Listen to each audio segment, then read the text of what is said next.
Et maintenant, nous avons notre troisième phase qui n'est plus d'acheter, mais de fabriquer nous-mêmes.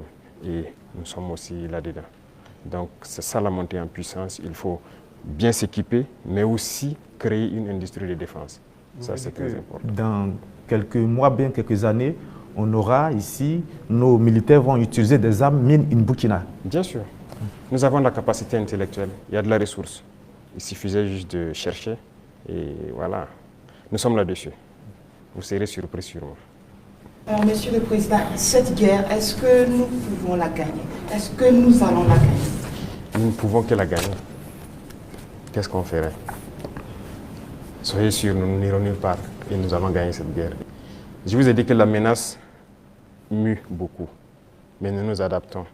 Et la force de l'armée burkinabé, c'est que c'est l'une des armées les plus résilientes au monde. La pression que le Burkina Faso a, et je ne pense pas que sur cette terre actuellement, il y a un pays qui a cette pression. Mais nous tenons, nos hommes se battent et nous nous adaptons constamment à la menace.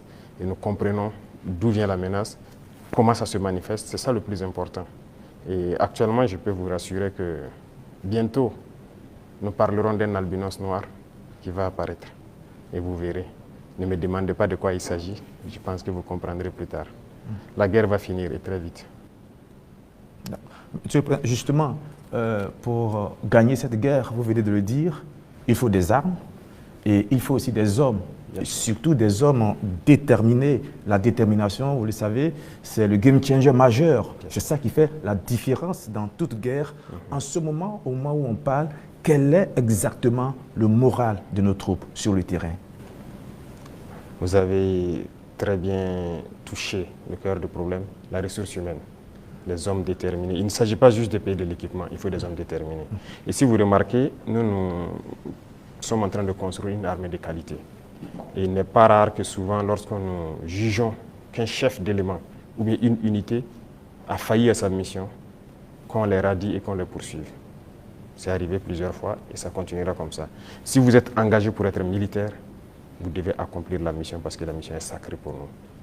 Et l'autre chose, c'est que malgré la pression, malgré les défis, les hommes continuent de se battre et ils sont très résilients.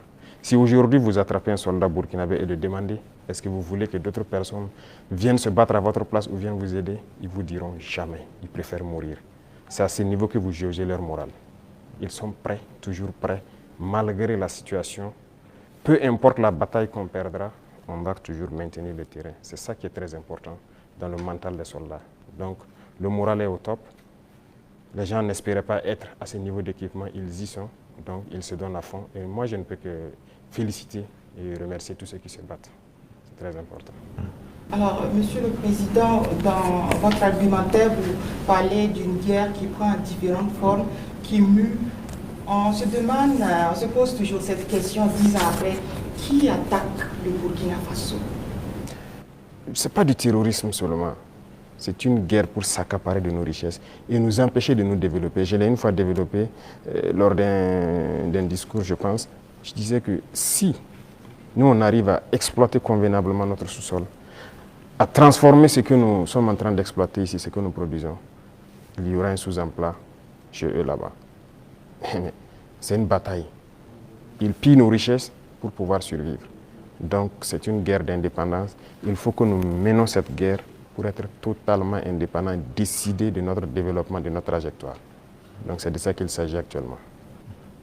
Monsieur le Président, vous venez de le dire, on parle de sécurité et de défense du Burkina Faso.